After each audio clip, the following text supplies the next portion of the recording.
नमस्कार। मैं धीरेन्द्र श्री अरविंदो सोसाइटी की तरफ से आप सबका इस लाइव वेबिनार पे हार्दिक स्वागत करता हूँ। ये वेबिनार ऑर्गेनाइज किया जा रहा है श्री अरविंदो सोसाइटी द्वारा और इसे स्पॉन्सर कर रहे हैं HDFC बैंक। नवाचारों की इन कड़ी में हम पिछले 3 दिनों से जिस राज्य के नवाचार पे आपसे डिस्कशन कर रहे हैं वो राज्य है गोवा।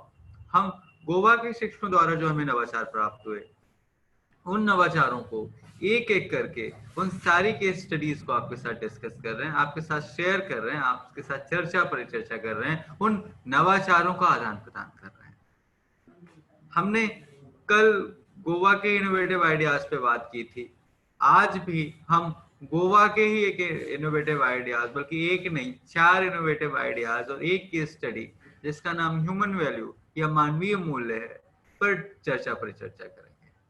मैं इस चर्चा परिचर्चा को आगे बढ़ाऊं उससे पहले मेरी आपसे रिक्वेस्ट है कि आपके मन में अगर कोई भी डाउट, कोई भी क्वेश्चन उठता है इन नवाचारों से संबंधित या इस केस स्टडी के से संबंधित, आपके मन में यदि कोई प्रश्न है, कोई क्वेश्चन है, कोई क्वेरी है, कोई कंफ्यूजन है, तो आप निसंकोच मेरे से वो पूछ सकते हैं। वेबिनार के अंत में मैं आपको समय दूंगा जहां पे आप अपने क्वेश्चंस मेरे से पूछ सकते हैं। इसके अलावा अगर आपके मन में ZIIEI या हिंदी में शिक्षा में शून्य निवेश नवाचार प्रोग्राम से संबंधित यदि कोई प्रश्न है आपके पास, तो आप सीधे तौर पे मुझसे पूछ सकते हैं।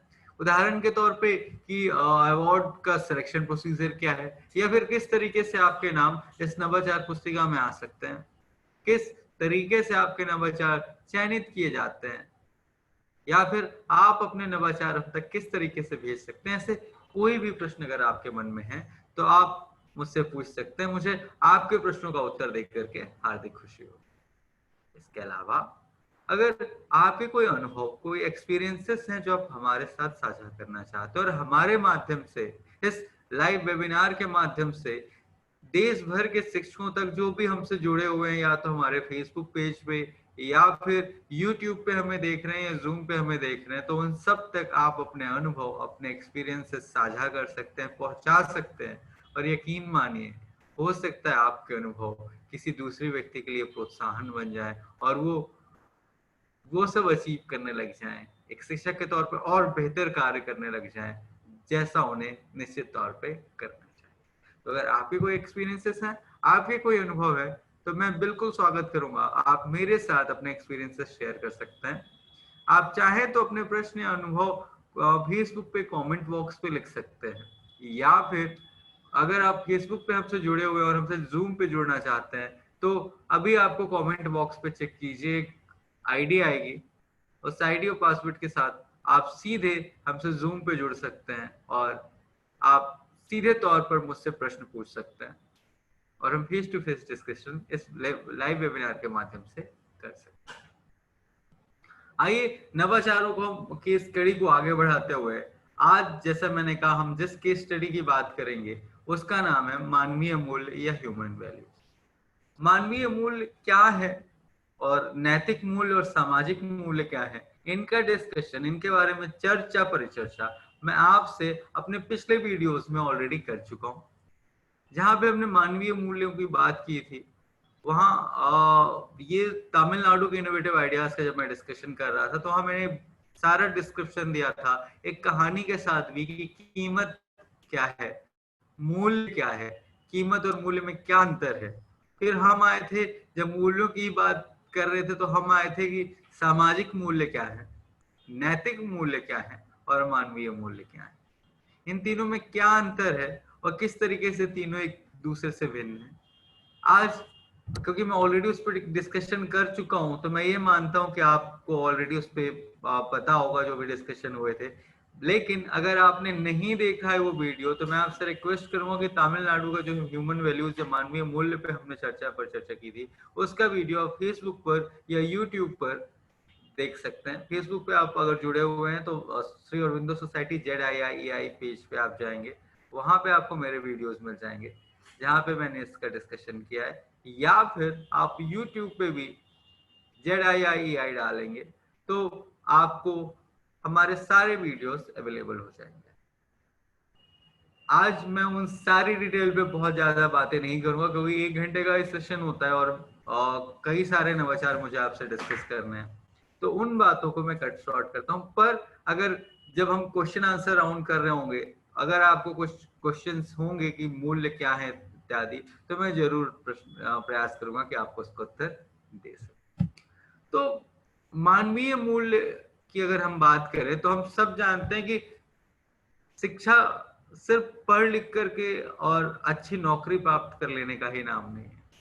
शिक्षा का ये उद्देश्य कदापि नहीं हो सकता कि सिर्फ पढ़ लिख करके एक अच्छी नौकरी प्राप्त की जा सके। शिक्षा का उद्देश्य तो तब पूर्ण होता है जब व्यक्ति आपसी सामंजस्य, बराबरी, भाईचारे, समादर, प्रकृति प्रेम और जिए और जीने दो के दर्शन पे चले।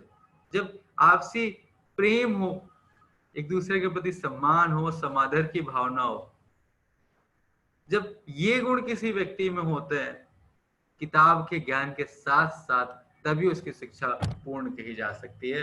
अब इसके विपरीत यदि कोई व्यक्ति कितना भी पढ़ाई लिखाई में होशियार हो, कितनी भी अच्छी नौकरी कर रहा हो, लेकिन अगर उसमें ये गुण नहीं है तो निश्चित तौर पर उसकी शिक्षा पूर्ण नहीं है, मेरा ऐसा मानना है।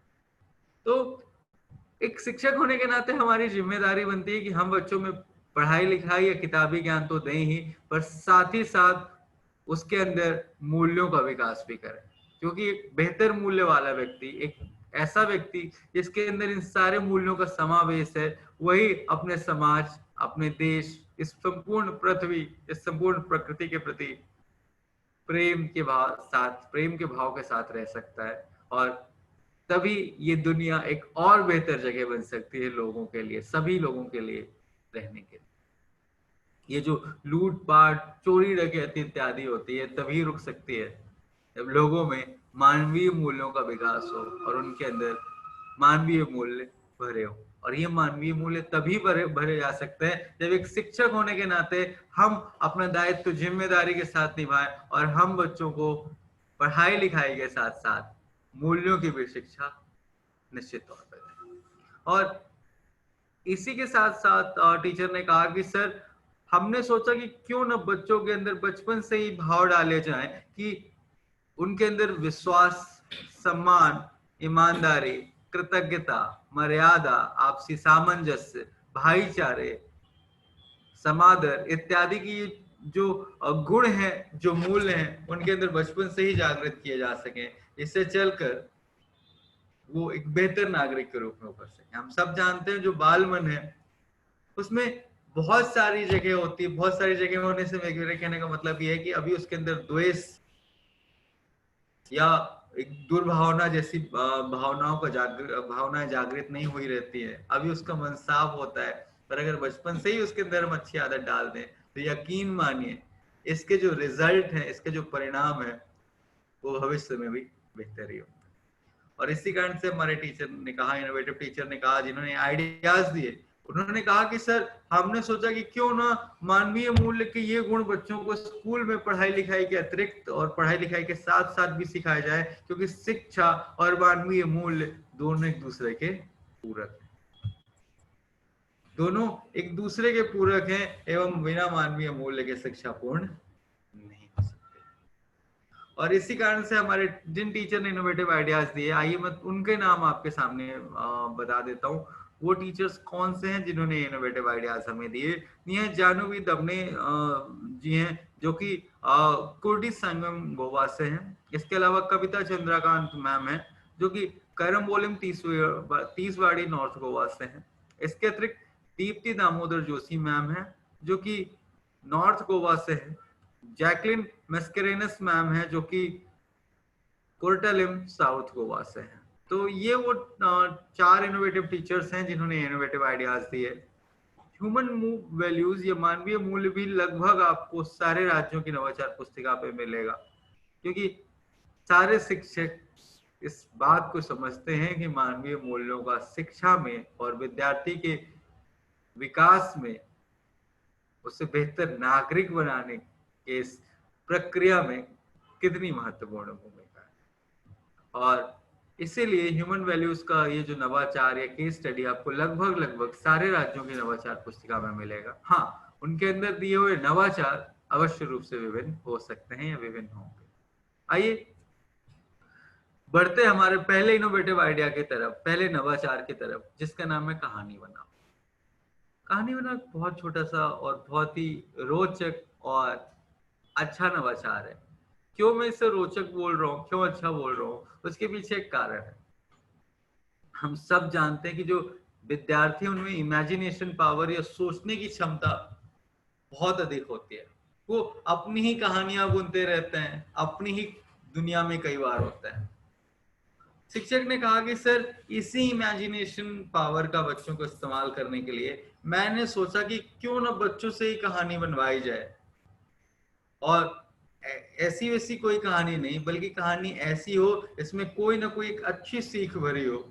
क्योंकि जब बच्चों को कहानी के माध्यम से हम कुछ सिखाते हैं तो वो ज्यादा उन्हें अट्रैक्ट करता है, बच्चे ज्यादा उससे कनेक्टेड फील करते हैं, और वो बात, वो कहानी के माध्यम से कही हुई महत्वपूर्ण बात लंबे समय तक उनके दिमाग में रहती है। और इसी कारण से टीचर ने एक नवाचार दिया जिसका नाम उन्होंने रखा कहानी बनाओ, या इंग्लिश में बिल्ड द स्टोरी।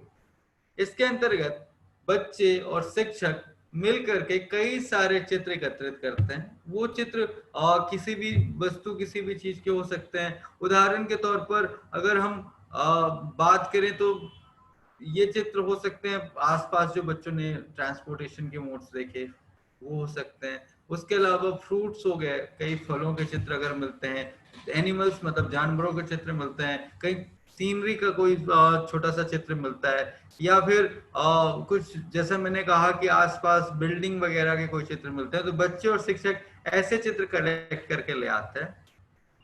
कलेक्ट करके ले आने के बाद बच्चों की जिम्मेदारी होती है, शिक्षक उन्हें बताते हैं कि उनके कार्य क्या करना है और किस तरीके से अपने कार्य का निर्वहन करना है। ये दो तरीके से इस एक्टिविटी को, इस गतिविधि को क्रियान्वित किया जा सकता है। पहली गतिविधि ये है कि शिक्षक बच्चों को सबसे पहले बताते हैं कि मैं आपको एक चित्र दूंगा, वो चित्र आप पूरे दिन तक अपने पास रख सकते हैं, और अगले दिन आपको इस पे कहानी बना करके लानी है। तो बच्चे एक दिन के लिए पूरा वो चित्र अपने पास रखते हैं, सोचते हैं कि उस पे कौन सी कहानी बनाई जा सकती है, और अगले दिन उस कहानी सहित जो चित्र उन्हें दिया जाता है वो चित्र कक्षा में या शिक्षक को डिपॉजिट कर देते हैं, सबमिट कर देता है। अब इससे फायदा ये है कि बच्चों के का मस्तिष्क विकास होता है। बच्चे इससे तर्क संगत, साथ प्रासंगिक एवं तार्किक होते हैं। जब बच्चे कहानियां बनाते हैं तो कहानियों के साथ साथ सिर्फ ऐसा नहीं कि कहानी बच्चों ने कहीं से पढ़ी और उतार दी, अब बच्चे को स्वयं सोचना है, तो उसे प्रासंगिक भी होना पड़ेगा। बच्चे को उसमें से, कहानी में से अर्थ भी निकालना है तो उसे तार्किक भी होना पड़ेगा बच्चे को। और साथ ही साथ अगर इसमें से कोई बातें निकालनी है कि ऐसा हो सकता है, नहीं हो सकता है, तो बच्चे को तर्क संगत भी बनना पड़ेगा। तो ये साथ ही साथ सारे गुण बच्चों के अंदर आते हैं। इसके दो तरीके से नवाचार को इसको क्रियान्वित किया जा सकता है। पहला तरीका है इंडिविजुअल पार्टिसिपेशन, मतलब सारे बच्चों का अलग अलग पार्टिसिपेशन। इसमें सारे बच्चों को एक एक चित्र दे दिया जाता है। अब उस एक एक चित्र के माध्यम से बच्चा दिन भर, जैसे मैंने कहा, उस चित्र को अपने पास रखता है, और रात में उसकी कहानी है, शाम को कहानी बनाता है, और अगले दिन शिक्षक के पास जमा कर देता है। उदाहरण के तौर पे मान लीजिए किसी बच्चे को एक चित्र मिला बस का। अब बच्चे को क्या करना है कि उस बस को इस्तेमाल करते हुए, मतलब बस के चित्र का इस्तेमाल करते हुए, अपने कहानी में बस का इस्तेमाल करते हुए कोई कहानी बतानी है। अब बच्चा इसमें कहानी बताता है कि एक दिन एक लड़की जिसका नाम रीता था, वो बस में ट्रेवल कर रही थी, बस में सफर कर रही थी। तभी अचानक से उसका पर्स उसके हाथ से नीचे खिसक गया और उसे पता नहीं लगा। पर्स जमीन पे गिरा हुआ था, काफी देर तक पर्स गिरा रहा, लेकिन लड़की को एहसास नहीं हुआ। तभी पीछे की सीट पे एक लड़का बैठा था, मोहन, जिसने देखा कि उस लड़की का पर्स गिर गया है। उसने उस पर्स को उठाया और उस लड़की को दिया। लड़की ने जैसे ही देखा, अरे ये तो मेरा पर्स है, उसने पर्स मोहन से लिया और उसे धन्यवाद दिया। इस कहानी से हमें ये सीख मिलती है कि हमें हमेशा दूसरों की मदद करनी चाहिए। तो एक छोटी सी कहानी, बच्चे स्वयं से ही कहानी निर्मित करते हैं और शिक्षक के पास जमा करते हैं। फिर शिक्षक उस कहानी को पढ़ते हैं और बच्चों को भी मौका दिया जाता है कि वो आकर के स्टेज में या प्लेटफॉर्म में अपनी कहानियों को सुनाए। जिस बच्चे की कहानी सबसे अच्छी रहती है उसे तालियों के माध्यम से सम्मानित किया जाता है सभी बच्चों एवं शिक्षकों द्वारा। इसका दूसरा तरीका क्या हो सकता है? पहले तो ये इंडिविजुअल पार्टिसिपेशन की कही, अब ग्रुप पार्टिसिपेशन हो सकता है। शिक्षक इसमें ऐसा करते हैं कि हर बच्चे के या 3-3, 4-4 बच्चों को एक ग्रुप बना दिया जाता है और हर ग्रुप को एक चित्र दे दिया जाता है और बोला जाता है कि आपको इस चित्र पे लिखना है, लेकिन सारे बच्चों को अपनी अपनी कहानी लिखनी पड़ती है। उदाहरण के तौर पर अगर इसी की बात करें तो इसमें हो सकता है कि बस सारे बच्चों को दे दिया जाए उस ग्रुप के और अपनी अपनी कहानी सारे बच्चों को लिखनी है। अब शिक्षक ने एक चित्र दिया, एक लैंडस्केप था, एक चित्र था गार्डन का। शिक्षक ने बच्चों को दिया, एक ग्रुप को दिया कि आपको इस गार्डन के ऊपर कुछ लिखना है, इस चित्र के ऊपर कुछ लिखना है। अब बच्चे कहानी सोचते हैं। अब सारे बच्चे, जैसे मैंने कहा, अपनी अपनी कहानी लिखेंगे। अब एक बच्चे ने उदाहरण के तौर पे कहानी लिखी कि एक मोहल्ले में एक उद्यान था, एक बाग था जो बहुत सुंदर था। उसमें सुंदर सुंदर पेड़ों और फूलों के साथ साथ खेलने के लिए भी पर्याप्त जगह थी। शाम को छुट्टी के बाद सारे बच्चे उस पार्क में खेलने जाया करते थे, लेकिन बच्चे उसमें खेलते तो थे पर उस पार्क के रख रखाव का ख्याल कोई भी नहीं रखता था। लोग चॉकलेट खाते, टॉफी खाते और चिप्स इत्यादि खाते और वहीं पर पैकेट फेंक देते। धीरे धीरे वहां पे गंदगी का अंबार लगता गया। चारों ओर से सिर्फ गंदगी थी, पैकेट, रैपर्स, पॉलीथीन, सिर्फ यही चीजें थी। और एक वक्त ऐसा आया कि बच्चों को खेलने के लिए भी जगह नहीं बची। बच्चे बैठ करके रोने लग गए। तभी वहां पे एक परी आई। उसने बच्चों से पूछा क्या हुआ। बच्चों ने बताया कि ये पार्क हमारा बहुत सुंदर था, अब इसमें रोज खेला करते थे, लेकिन अब इसमें सिर्फ और सिर्फ गंदगी हो गई है, हमें कहीं खेलने तक के लिए भी स्थान नहीं बचा। तब उस परी ने समझाया कि हम सब अपने कार्यों, अपने कर्मों के लिए स्वयं जिम्मेदार होता है। अगर तुम चाहते हो कि तुम्हारा पार्क अच्छा बना रहे, हरा भरा बने रहे, तुम्हारे खेलने कूदने के लिए अच्छी जगह इसमें बनी रहे, तो उसके लिए तुम्हारी जिम्मेदारी बनती है कि इस पार्क के रख रखाव का ख्याल करो और इस पे ध्यान दो। तुम सब चाहो तो पार्क वैसे ही पहले जैसा या पहले से भी सुंदर बन सकता है। उसके लिए तुम सबको अपना काम थोड़ा थोड़ा करना पड़ेगा और सबको मिलकर के साफ सफाई करनी पड़ेगी। बच्चों ने वैसे ही किया और अब पार्क पहले से कहीं अधिक साफ सुथरा था। और उसके बाद बच्चों ने अपनी जिम्मेदारी को समझा कि हमारे काम की जिम्मेदारी हमें स्वयं लेनी चाहिए, और तब के बाद बच्चे कभी दोबारा नहीं रोए। तो एक छोटी सी कहानी, एक सीख के साथ। तो सारे बच्चे इसी तरीके से कहानी बनाते हैं। जिस बच्चे की कहानी सबसे अच्छी रहेगी उसे तालियों के माध्यम से सम्मानित किया जाता है। इससे बच्चे प्रासंगिक होते हैं, उनका दिमाग ज्यादा विकसित होता है, तर्क संगत होता है, उनकी जो इमेजिनेशन पावर है, सोचने समझने की क्षमता है, उसका विकास होता है। बच्चे में जिम्मेदारी का एहसास होता है। बच्चों में इंक्लूसिवनेस आती है, मतलब समावेशी शिक्षा की के लिए स्पेस बनता है, उसके लिए जगह बनती है। इसके साथ साथ बच्चों का सर्वांगीण विकास भी होता है। बच्चों का आध्यात्मिक, चारित्रिक एवं मानसिक विकास भी इन ह्यूमन वैल्यूज के नवाचारों के द्वारा निश्चित तौर पे। उम्मीद करता हूँ आपको ये छोटा सा लेकिन बहुत इनोवेटिव नवाचार पसंद आया होगा, जिससे हम निश्चित तौर पर अपने विद्यालय में क्रियान्वित कर सकते हैं। आइए बढ़ते हैं हमारे दूसरे इनोवेटिव आइडिया की तरफ, जिसका नाम है नेक काम की गुल्लक।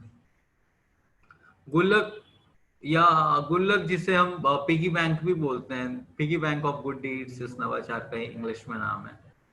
अब गुल्लक या पिगी बैंक लगभग लगभग मैं अज्यूम करता हूँ कि हम सब ने अपने बचपन में जरूर इस्तेमाल की होगी।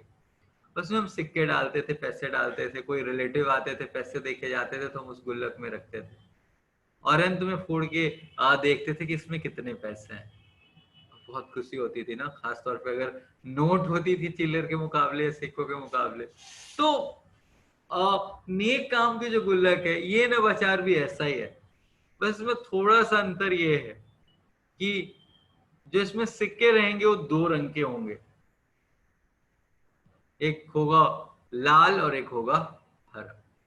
टीचर बच्चों को बताते हैं कि अच्छे कामों का क्या महत्व है, हमें सबकी मदद करनी चाहिए। टीचर बच्चों में अच्छे काम और बुरे काम का अंतर बताते हैं, उन्हें ये समझाते हैं कि हमें किस तरीके से गलत काम या बुरे काम नहीं करना चाहिए, बल्कि हमें अच्छा काम करना चाहिए, हमें मिलजुल कर रहनी चाहिए, एक दूसरे को मदद करनी चाहिए, कुछ चोरी नहीं करना चाहिए, ईमानदारी के साथ रहना चाहिए। ये सारी बातें शिक्षक बच्चों को बताते हैं।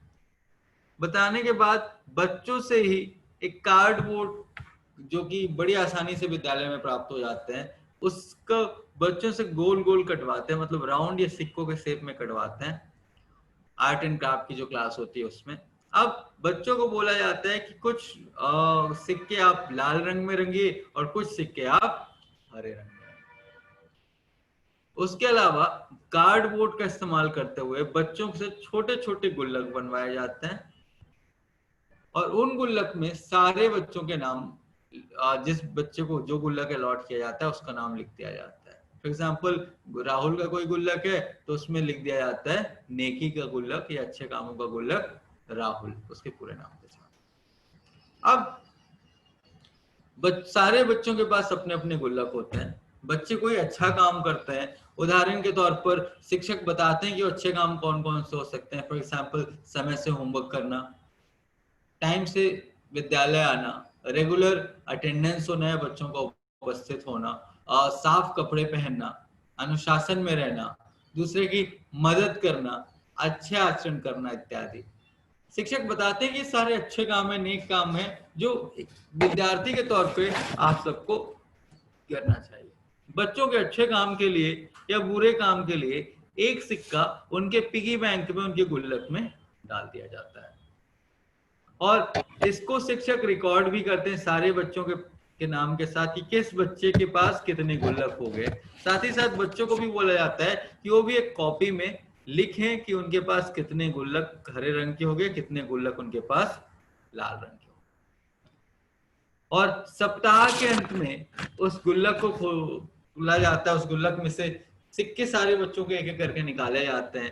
टीचर उसे नोट डाउन करते जाते हैं, मिलाते जाते हैं कि जितने उन्होंने अब लिखे हुए उतने ही गुल्लक, उतने ही कॉइन है बच्चों के पास या नहीं। और जिस बच्चे के पास सबसे ज्यादा हरे गुल्लक होते हैं, सबसे ज्यादा हरे सिक्के, हरे कॉइन होते हैं, उस बच्चे को शिक्षक और सभी विद्यार्थी तालियों के माध्यम से सम्मानित करते हैं, और इससे सारे बच्चे प्रोत्साहित होते हैं कि उनके गुल्लक में ज्यादा से ज्यादा हरे पैसे आए या हरे सिक्के आए।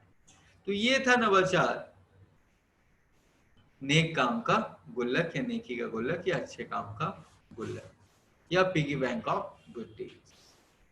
आइए, जैसे मैंने कहा कि समावेशी, जैसे मैंने कहा कि मानवीय मूल्यों की बात करते हैं, तो मानवीय मूल्यों के साथ साथ समावेशी शिक्षा का भी या समावेशी माहौल का भी निर्माण करना परम आवश्यक हो जाता है।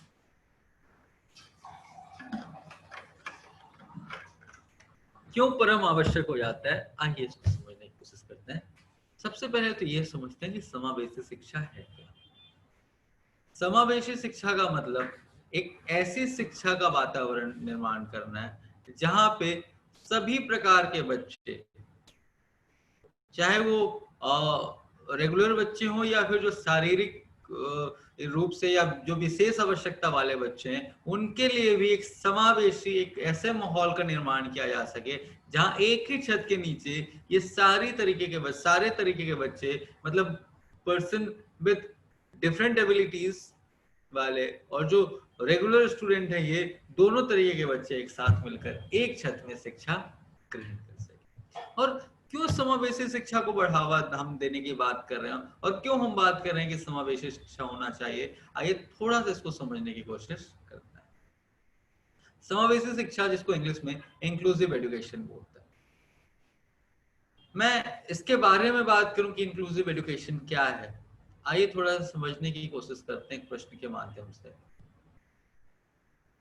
कोई बच्चा है, उसका मैथ्स का एग्जाम था, उसने 100 मार्क का पेपर था, 100 मार्क्स में से 100 मार्क्स का अटेम्प्ट किया, 100 में से 100 के 100 मार्क्स का अटेम्प्ट किया। तो आप मुझे बताइए कि उसके मैक्सिमम मार्क, अगर 100 का पेपर है तो सब मैक्सिमम मार्क्स उसके कितने आ सकते हैं?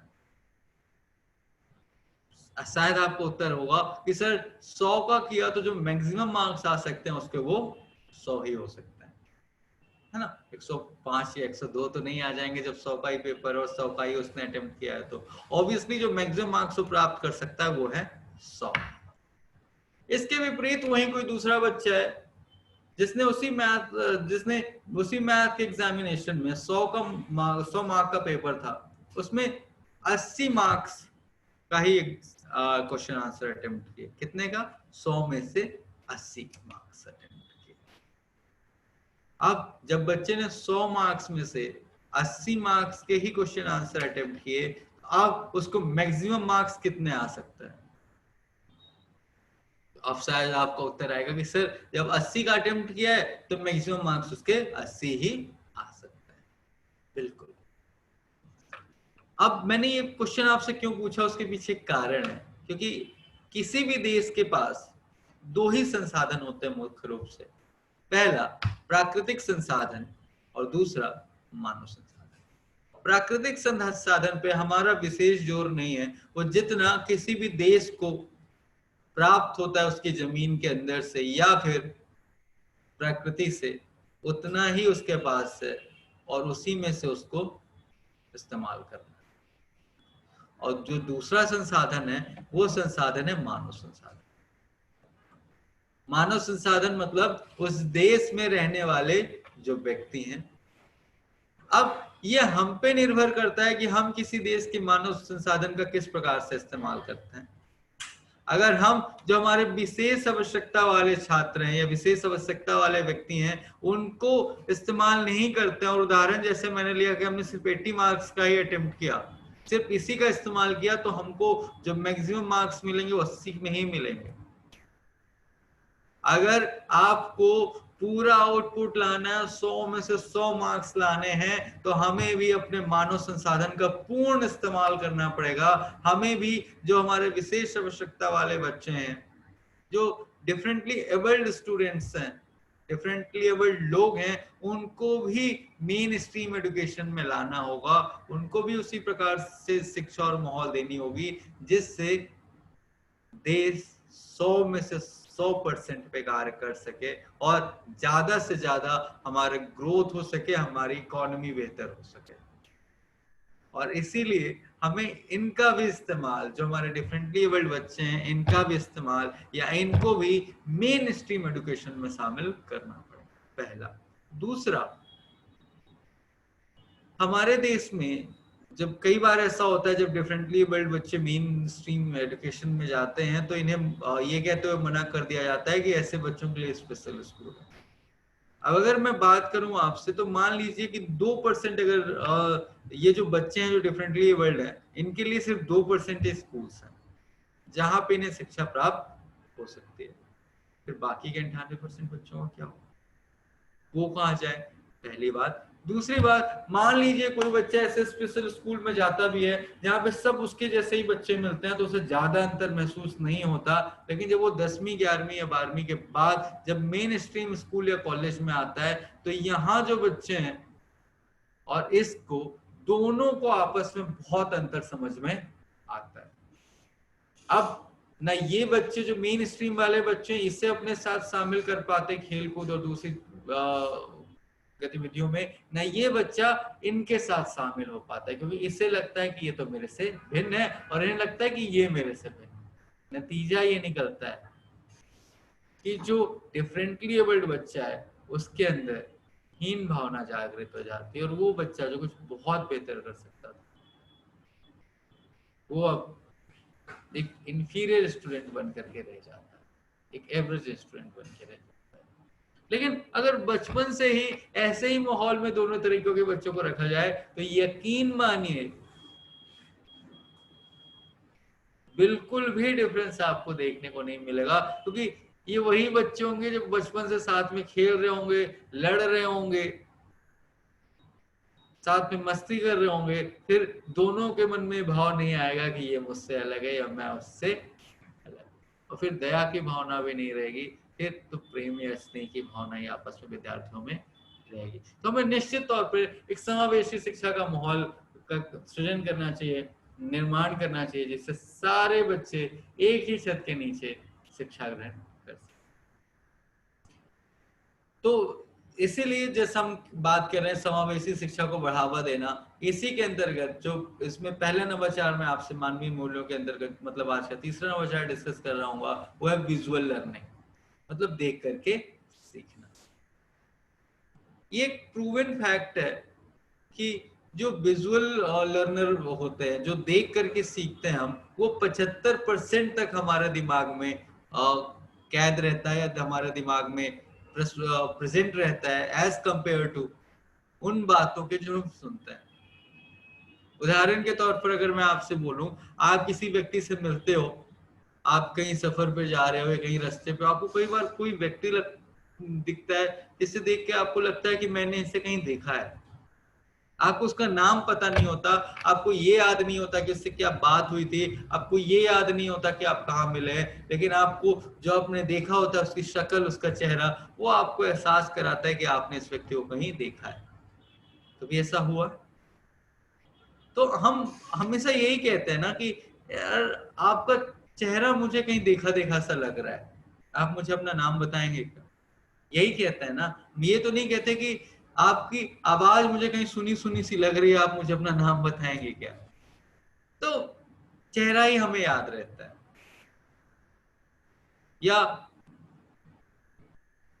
अगर मैं दूसरा उदाहरण दूं तो हम लोगों को यही कहते हैं कि एक कान से सुना और दूसरे से निकाल दिया। कोई हमारी बातों को सुन के अनसुना कर देता तो हम इस तरीके से कहते हैं कि तुम सुनते नहीं हो जो मैं बता रहा हूँ, एक कान से सुनते हो दूसरे से निकाल देते हो। हम कभी ये कहते हैं क्या कि तुम देखते नहीं हो जो मैं बता रहा हूँ, एक कान से देखते हो, एक आंख से देखते हो और दूसरे से निकाल देते हो, कोई बोलते हैं क्या? नहीं, क्योंकि जो विजुअल है वो लंबे समय तक हमारे दिमाग में रहती है, रियल इम्पैक्ट उसी का होता है। तो जब विजुअल्स का यही इम्पैक्ट है, जब इनका इस्तेमाल ज्यादा है, जब ये लंबे समय तक हमारे दिमाग में रहते हैं, इनके द्वारा जो लर्निंग होती है वो कॉन्क्रीट रहती है, ज्यादा ठोस, ज्यादा मजबूत रहती है, तो क्यों ना विजुअल्स एड का भी इस्तेमाल किया जाए बच्चों के लर्निंग के लिए। विजुअल एड्स के लिए आप डायग्राम हो सकते हैं, पीपीटी हो सकती है, चार्ट्स हो सकते हैं, पिक्चर हो सकती हैं, या आसपास को सराउंडिंग को दिखा करके भी विजुअल लर्निंग बड़े अच्छे से, बहुत बेहतरीन तरीके से की जा सकती है। मैं इसलिए भी बोल रहा हूँ क्योंकि हर क्लास में अलग अलग बच्चा होता है, कोई आपकी कही हुई बातों को बहुत तेजी से पकड़ लेता है, कोई देख करके सीखता है, कोई म्यूजिक इत्यादि के माध्यम से सीखता है, कोई सराउंडिंग को एक्सपीरियंस करके सीखता है। तो सारे बच्चे अलग अलग तरीके से सीखते हैं, हर की लर्निंग कैपेबिलिटीज अलग अलग होती, कोई फास्ट लर्नर है, कोई मॉडरेट लर्नर है और कोई स्लो लर्नर। तो एक शिक्षक होने के नाते हमारी जिम्मेदारी नहीं बनती कि हम सारे जो हमारे क्लास में विद्यार्थी है उनका समावेश करें, और एक ऐसी शिक्षा दें जो समावेशी हो, जैसे सारे बच्चे जिस भी तरीके से बच्चे को पढ़ना आता है वो पढ़ पाए और एक बेहतर अंक अर्जित कर सके, बेहतर मुकाम अर्जित कर सके। और इसी कारण से शिक्षक विजुअल लर्निंग के माध्यम से बच्चों को शिक्षा देते हैं। उदाहरण के तौर पे अगर मैं आपसे बात करूं, मान लीजिए कोई बच्चा है, उसे हम अल्फाबेट, छोटे बच्चों की अगर बात कर ले तो उसे हम अल्फाबेट सिखा रहे हैं, तो टीचर बच्चों की मदद से ही कार्ड बनवाते हैं, खुद से भी कार्ड बनवाते हैं, छोटे छोटे ताश के आकार के या लगभग इस मोबाइल के आकार के कार्ड्स बच्चों की मदद से बनवाते हैं। कुछ कार्ड्स में अल्फाबेट लिखा होता है और कुछ कार्ड्स में उनके चित्र चिपका दिए जाते हैं या फिर उन्हें रंगों से रंग दिया जाता है। उदाहरण के तौर पर टीचर को अगर ए फॉर एप्पल बच्चे को समझाना है तो एक कार्ड पे लिखा होता है ए, और उसके दूसरी तरफ या तो दूसरे कार्ड में अगर मान लीजिए दूसरी तरफ, तो दूसरी तरफ लिखा होता है एप्पल और उसका चित्र एप्पल का बना होता है। जब बच्चा देखता है कि ए फॉर क्या होता है एप्पल, और एप्पल का चित्र देखता है तो उसके दिमाग में ज्यादा तेजी से छपता है। और एप्पल का कलर क्या है? रेड। बच्चों को क्या पता रेड क्या है? तो टीचर अब दूसरा कार्ड दिखाते हैं जिसमें एक साइड RED मतलब स्पेलिंग लिखी होती है और दूसरी तरफ वो लाल रंग से रंगा होता है। टीचर बच्चों से पूछते हैं ये रंग और ये रंग एक जैसे ही है ना? तो रेड का मतलब होता है लाल, एप्पल क्या होता है? रेड। हालांकि एप्पल के कई सारे रंग भी होते हैं, बट यहाँ पे अगर हम लाल रंग की फोटो दिखा रहे हैं तो हम उसकी बात रेड से करेंगे। तो बड़ी तरीके से आपने बच्चों को यहाँ पे कई सारी चीजें सिखा दी। आपने ये सिखा दिया कि ए फॉर एप्पल होता है, एप्पल की स्पेलिंग APPLE होती है, एप्पल का कलर रेड होता है, रेड इज अ कलर जो कि ऐसा दिखता है, और रेड की स्पेलिंग RED होती है। तो इस तरीके से कई सारी चीजें, कई सारे टॉपिक्स, कई सारे पॉइंट्स विजुअल लर्निंग के माध्यम से कराई जा सकती है। विजुअल लर्निंग सिर्फ किताबों तक ही सीमित नहीं है। विजुअल लर्निंग तो आसपास जो भी जीवित और अजीवित वस्तुएं हैं, लोग हैं, व्यक्ति हैं, पेड़ पौधे, पशु पक्षी हैं, उनके माध्यम से भी बड़ी आसानी से विजुअल लर्निंग आप करा सकते हैं। तो इस तरीके से अगर विजुअल लर्निंग हमें प्रकृति के तहत करानी है, सराउंडिंग के तहत करानी है, तो शिक्षक बच्चों को सिर्फ कक्षा केंद्र तक ही सीमित नहीं रखते, अपितु उन्हें आसपास के सराउंडिंग में घुमा करके भी बहुत सारी जानकारी विजुअल लर्निंग के माध्यम से दे देते हैं या दी जा सकती है। आइए बढ़ते हैं हमारे दूसरे इनोवेटिव आइडिया की तरफ, जिसका नाम है समानुभूति और करुणा। समानुभूति और करुणा की अगर हम बात करें तो बचपन में ही अगर बच्चों के अंदर शिक्षक दयालुता या करुणा की बात करें, समानुभूति की बात करें, प्रेम की बात करें, भाईचारे की बात करें, अगर बचपन से ही डाल देते हैं तो इससे बच्चों के अंदर बेहतर विकास होता है, या बच्चों का बेहतर विकास होता है। इसके साथ ही बच्चों को अगर हम एक दूसरे से मिलकर रहना, एक दूसरे से सीखना, एक दूसरे से परस्पर संबंध बना कर रखना, रोजमर्रा की मुसीबतों से दूर ये छुटकारा किस तरीके से पाया जाए, अगर ये सीख बचपन से ही देते हैं तो यकीन मानिए बच्चा आगे चल करके कितनी भी डिफिकल्ट चुनौतियां हो उनसे पार पा सकता है, और एक विजेता के रूप में उन चुनौतियों का सामना करते हुए उन्हें हरा करके बाहर आ सकता है। ये भी एक प्रूवन फैक्ट है कि जब किसी विद्यार्थी के अंदर करुणा, समानुभूति की भावना जागृत होती है, किसी भी व्यक्ति के अंदर, तो उसका जो सेरोटोनिन लेवल है हार्मोन का, वो बढ़ जाता है। सेरोटोनिन एक तरीके का हार्मोन है, ये एक केमिकल है, ये हार्मोन ही है जो हमारे मूड को अच्छा बनाए रखने के लिए सहायक है।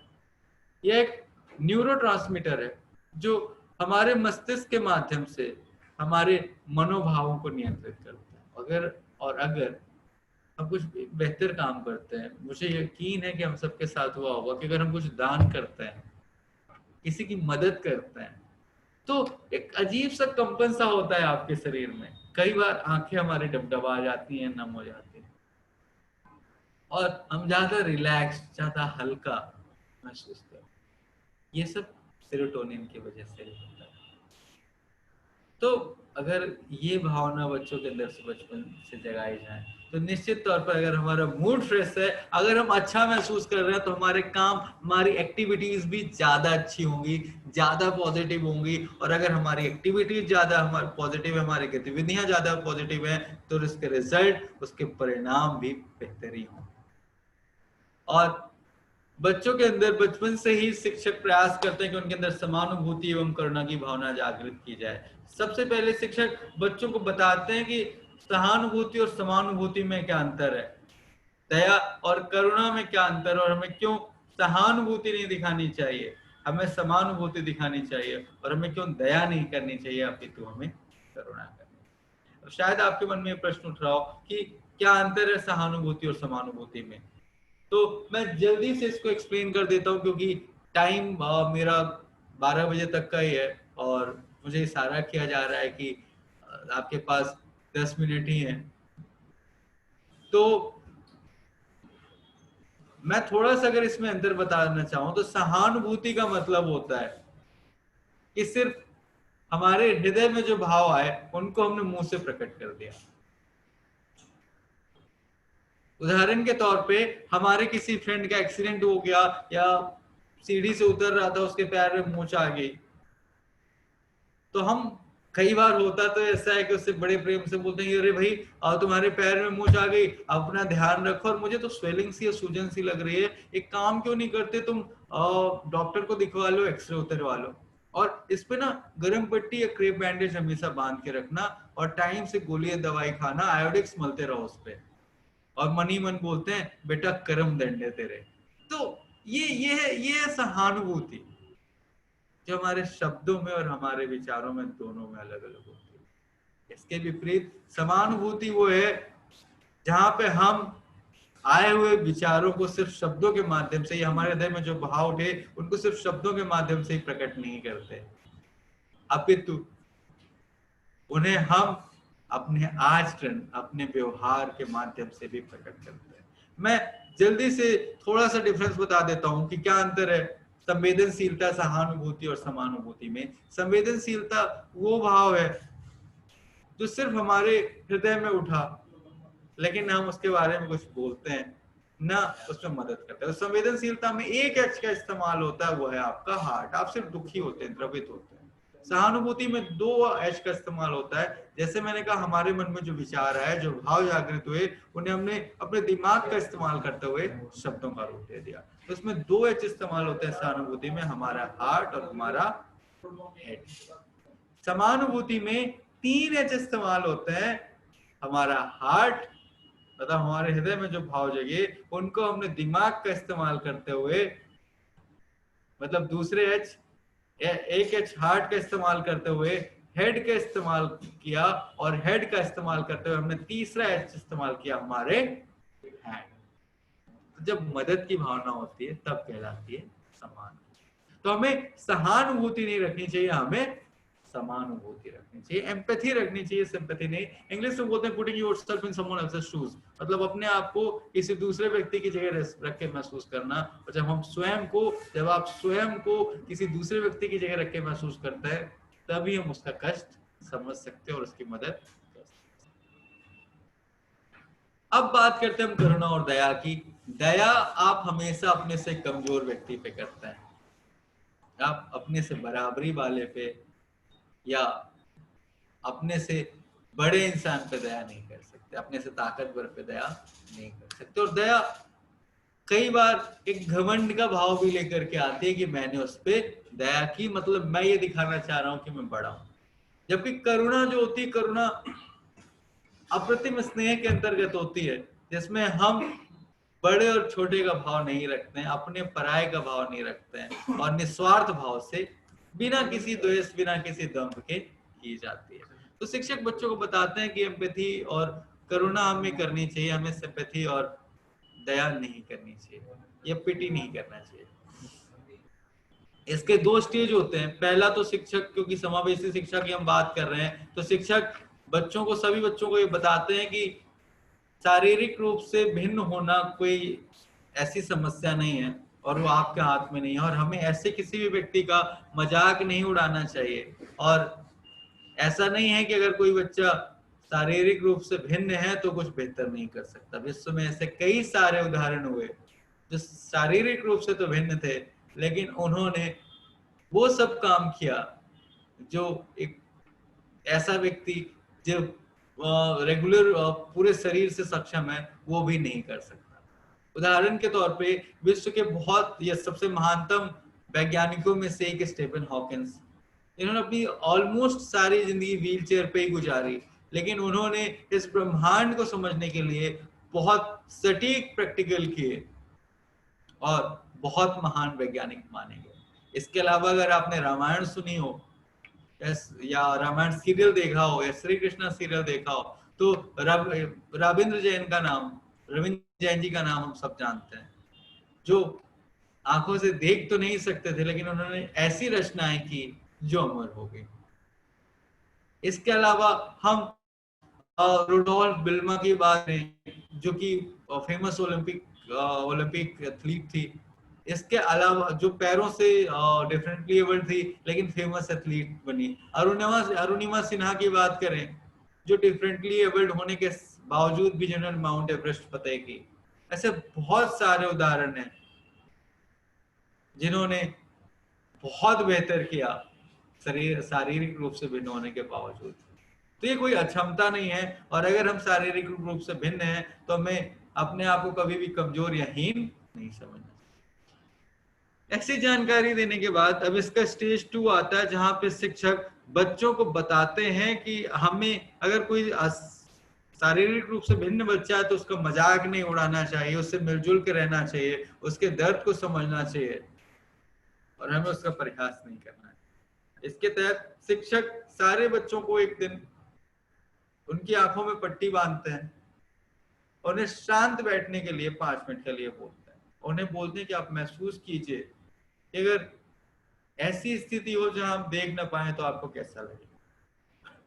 लगभग 5 मिनट के लिए सारे बच्चे आंखें बंद करके जब महसूस करते हैं, आंखों में पट्टियां लगी हुई, जब आंखें बंद किए रहते हैं और शांत बैठे रहते हैं, तो उन्हें एहसास होता है कि हमें किसी भी बच्चे का जो शारीरिक रूप से भिन्न है उसका मजाक नहीं करना चाहिए। अभी तो ऐसे लोगों को हम कभी भी देखते हैं तो हमें निस्वार्थ भाव से उनकी मदद करनी चाहिए और उनके हर संभव हमें प्रयास करना चाहिए कि हम मदद उनकी कर सकें। हाँ, हो सकता है बच्चे हंसे या ऐसा कुछ, तो शिक्षक सुनिश्चित करते हैं कि उन्हें इस जोन पे लेकर के आए कि बच्चे इसकी गंभीरता को समझें और जब आंखों में पट्टी बंधी हो तो वो हंसे नहीं या उस एक्टिविटी का मजाक ना उड़ाए।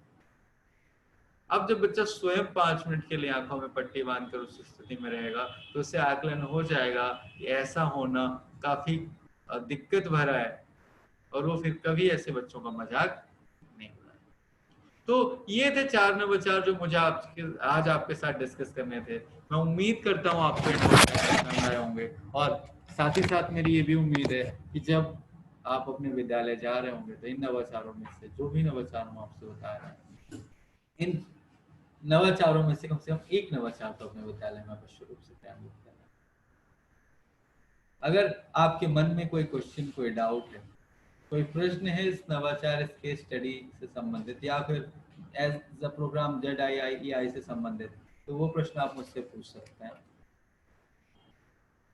या फिर अगर आपके कोई अनुभव है जो आप साझा करना चाहते हैं तो वो अनुभव भी आप मेरे साथ साझा कर सकते हैं।